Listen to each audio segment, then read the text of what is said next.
குணாவும் அதுவும் 2 தேட்டருமும் ஒரே பில்டிங்கில் இருக்கும்.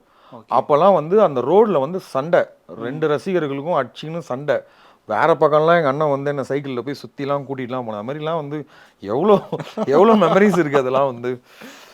பரவாயில்ல. இதெல்லாம் ரஜினி சொல்லியிருக்கீங்களா அந்த மாதிரி? அதற்கும் தாண்டி இப்போ கூலியில் நீங்கள் வேற வந்து டிக்கெட்டு கிடைக்கலங்க.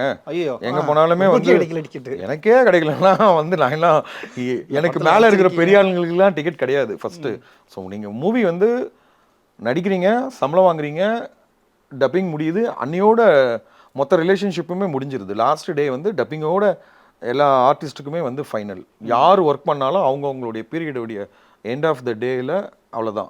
அதுக்கப்புறம் அவங்க டிஸ்ட்ரிபியூஷன் அவங்களுடைய சைடில் போயிடுவாங்க. நீங்கள் ஆடியோ லான்ச்சுக்கே வந்து டிக்கெட் கிடைக்கல, அப்புறம் மூவிக்கு எப்படி கிடைக்கும்? மூவிக்கு வந்து ரொம்ப பெரிய சிக்கல்.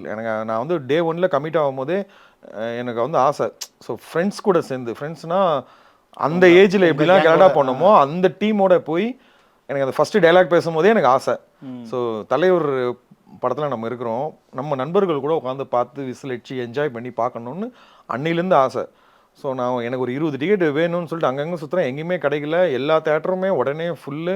டிக்கெட்டு பார்த்தீங்கன்னா 1000 ரூபான்றானுங்க, 2000 ரூபான்றான், 5000 ரூபா வரைக்கும் டிக்கெட் போகுதுன்றானுங்க. டிக்கெட் ரேட்டு எங்கெங்கே போயிடுச்சு. என்னால் என்னடா மிஸ் ஆகிடுமா அப்படின்ற ஒரு பயத்தில் இருக்கும்போது